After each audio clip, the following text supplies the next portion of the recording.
Seguimos con Felipe Mujica, quien es nuestro invitado. Fíjate, el acuerdo que se hace en la Casa Amarilla tiene, bueno, elección del CNE, la incorporación de los diputados del gobierno a la Asamblea, el cambio de petróleo por ayuda humanitaria, liberación de presos, y eventualmente el regreso a la institucionalidad. Sin embargo, la vicepresidenta de la ANC declaró, aquí no vamos a leer ningún CNE, eso no está planteado.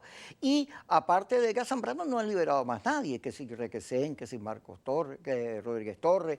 ¿Y qué pasó? ¿Dónde están las otras cosas que se acordaron ahí que le daban viabilidad al acuerdo? Lo primero que te tengo que decir es que apenas han pasado 15 días. Creo que es un tiempo demasiado breve como para que se le pueda pretender hacerle una evaluación. Pero hay dudas sobre que el gobierno cumpla. No, bueno, las dudas sobre que el gobierno cumpla siempre estarán ahí. Aquí nadie puede, el gobierno debe pensar de la oposición que la oposición es una partida de cualquier cosa. Y la oposición piensa del gobierno. Igual del gobierno. Entonces, estamos en una situación donde ese no punto, se reconocen ni siquiera que tienen nada. ideas. Y el problema de la confianza, si tú y yo estamos hablando, tú y yo, ¿cuánto hace que nos conocemos? Ay, no. No, pero dime que se te Como olvidó. 400 años. Bueno, tenemos 400 años de amistad, de confianza, entonces entre tú y yo no es necesario que busquemos ese elemento de confianza o que tú me tengas que creer. Ahora, si yo voy a hablar con alguien que no conozco, que no le tengo ningún tipo de confianza, entonces tengo que construir eso, ¿no? Y eso hay que construirlo, eso está en un proceso de construcción, donde hoy, si tú ves la declaración de Segundo Meléndez en la rueda de prensa del MAS hoy, según está titulada, el MAS le exige al gobierno cumplir con el compromiso de poner en libertad a los presos. Porque nosotros en esa materia vamos a actuar siempre como hemos actuado, de manera transparente.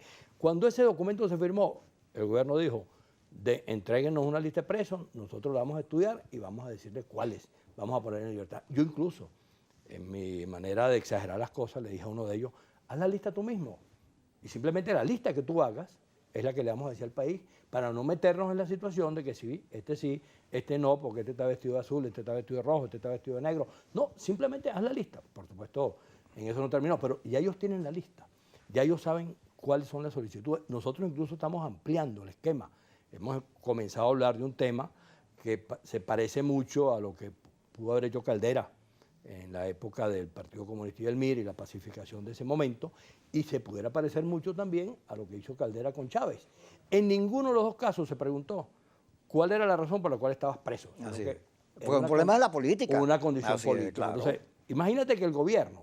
Pero el gobierno anda en esa. No, yo no sé si anda. Eso lo estaba discutiendo el MAS y lo está proponiendo el MAS con sectores de la sociedad civil. Pero imagínate tú que el gobierno se paseara por lo que significaría un anuncio donde diga, vamos a declarar a este país en una constitución de paz, de reconciliación, y que de ahí en adelante surgiera algo parecido a lo que pasó cuando Caldera hizo lo que tuvo que hacer con Chávez o en otro momento. Pero son 20 años donde todos los esfuerzos que se han hecho para medio reconocerse no han servido, se ha metido todo el mundo, el Vaticano, y no funciona porque hay un tema de dolor muy fuerte, porque hay presos, muertos, exilio, cosas, insultos, bueno, de todo, ¿no? un tema muy duro, porque si yo soy parte del gobierno y tengo una... El gobierno dice que él es una víctima.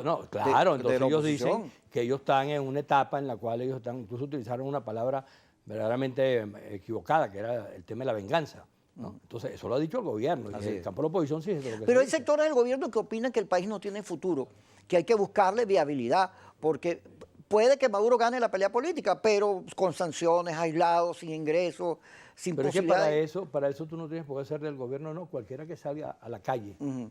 En cualquier Se da parte cuenta, de Venezuela, claro. se da cuenta que Venezuela es un país Sí, no viable. ¿Tú sabes cuánto acabo yo de echar en un viaje que tuve que ir a Montevideo esta semana? Como 20 y pico de horas. 27 horas de ida Y era un viaje de horas 8. de regreso. ¿Fuiste a la reunión de los partidos progresistas? Sí, a esa ¿Cómo reunión. trataron el tema venezolano? No, muy bien, a pesar que no hubo ningún tipo de resolución por razones que ellos ponderaron que no era necesario, pero ahí hay una conciencia plena de lo que está pasando. Pero lo que te quiero decir con eso es que el caos es de tal naturaleza que cualquiera se da cuenta que el país no es viable. Mira, Espérate, y luego el gobierno, es evidente que el gobierno está en la condición que ya sabemos, pero la posibilidad de construir una salida tiene que ver con que se vayan creando los mecanismos de interlocución que de lado y lado pero se pueda comprender lo que hay que hacer. Mucha desconfianza. Yo he escuchado versiones, tanto del gobierno como de la oposición, en la cual, digamos, lo que sale es mucho dolor. La gente que está en el gobierno dice que no han dejado a Maduro por un minuto hacer nada, que se le han montado encima, que no lo han ni respirar, que esta cosa con la alianza con los Estados Unidos para trancarlo, etcétera. Y del lado de la oposición, bueno, todo el dolor, las denuncias, presos, la situación que vive el país. Entonces, estamos hablando desde la emocionalidad. No hay lo que llaman la política, que es el cerebro, chicos, la capacidad de inteligenciar las cosas no aparece por ningún lado. Es que estamos en lo que en la primera parte dijimos era un país no viable, porque todo eso que tú estás comentando que ocurre entre el gobierno y la oposición se expresa en los hechos de fuerza, en la salvajada de ambos. En las amenazas, en la política de las amenazas. En la salvajada, que es un concepto genérico. La salvajada de ambos lleva al país a que no sea viable y a que no haya la posibilidad de comprenderse. Pues yo voy a hablar contigo, tú y yo tenemos X problemas, y entonces yo comienzo descalificándote, echándote la culpa de lo que me pasa o de lo que no me pasa. Tú, por supuesto, vas a decir, Felipe, no tenemos nada que hablar porque yo no tengo nada que ver con eso. O al revés, si tú llegas y empiezas a hablar conmigo y me empiezas a mí echar la culpa de lo que te pasa a ti, entonces seguramente tenemos la misma condición. Por eso, el punto principal que ha sido así en todos los sitios en donde ha habido problemas parecidos al venezolano, es que se puede establecer la comunicación entre ambos y que ambos entiendan que todos somos necesarios para buscar una solución. Porque la solución no puede ser lo que piensa alguna gente del gobierno, que dice, no, lo importante es mantenerse en el gobierno, independientemente de lo que le pasa al país. A lo que le pasa al país, que es un poco lo que dicen los cubanos. O al revés, que digan, hay que salir de ellos a como de lugar. Venga la invasión norteamericana, la colombiana, lo que sea. Entonces, ninguno de los dos caminos es viable. Hay una parte del país muy grande que no cree en ninguno de los dos. Mira, Jesús Seija, que por cierto el Gago se murió. Sí, lamentablemente. No fue, lamentablemente. Un gran amigo y además un hombre que contribuyó a generar política con inteligencia, porque suministraba datos para que no fuera empírica la cosa, sino tuviera dónde agarrarse. Seija decía, lo último que yo le leí, que es que los sectores mayoritarios están ausentes de esta polémica, porque viven todo el día pensando cómo comer, cómo sobrevivir. Luego no tienen celulares ni internet, porque lo que hacen es ver televisión, radio, los medios que son gratis, porque ya la plata no le da para eso. Entonces hay una mayoría a la cual no aparece en la agenda como protagonista. Tú sabes, cuando tú describes este país y tú le dices en cualquier parte del mundo, aquí no se paga gasolina, no se paga agua, no se paga luz, no se paga gas. Y entonces, por lo tanto, esos servicios son terribles.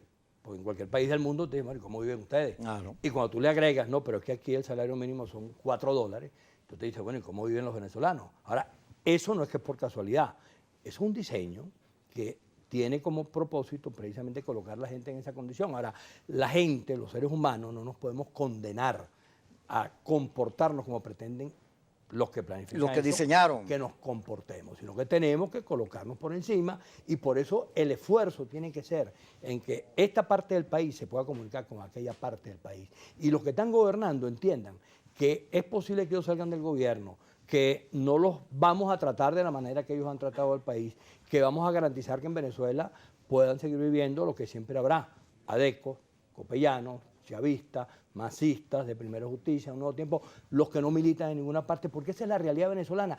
Y ese pluralismo es precisamente lo que nos va a permitir a nosotros poder conseguir una salida donde todo el mundo se sienta de alguna manera tranquilo y que podamos construir un país como el que aspiramos a construir. Pero fíjate, la mayoría opositora, el 80% que quiere cambio, ya no es ni la coordinadora, ni la MUD, ni el G4, porque, cómo no, tiene estos partidos que tienen el control de la Asamblea, que son la mayoría de la oposición, cómo no, pero ahora hay de todo, chavismo no madurista, sectores que se han metido en política.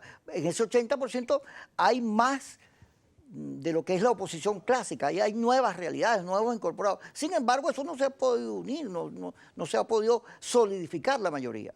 Bueno, eso tiene un problema de cómo se va conduciendo. Yo siempre coloco un ejemplo que me parece que no es exacto como te voy a comentar, pero que sirve. Los chilenos, hablando de su experiencia, decían que ellos tenían dos tipos de problemas. Un problema muy difícil de resolver, que era pensar que Pinochet admitiera los resultados políticos de lo que estaba ocurriendo. Y un problema que había que resolverlo de manera milagrosa, que era la unidad de la oposición.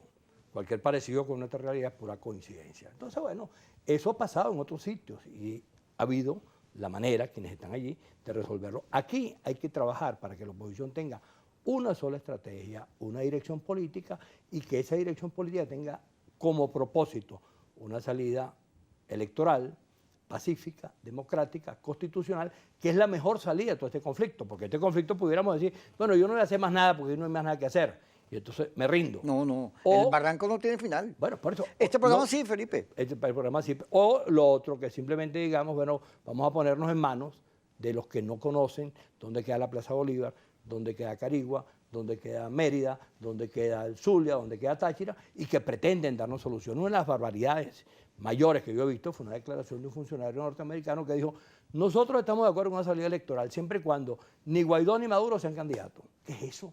Bueno. ¿Qué país puede tolerar una cosa de esa naturaleza? Gracias, Felipe, por estar con nosotros. Aquí tienes que sentarte en el diván conmigo en estos Pero días. yo hago de psiquiatra y tú de enfermo. ¿Cómo no? Tú sabes que de eso se trata, de ver si podemos ser optimistas Claro. pese a toda esta cosa. Vamos a ir al corte y ya regresamos con Kiko. Si Ángela vino vestida, wow.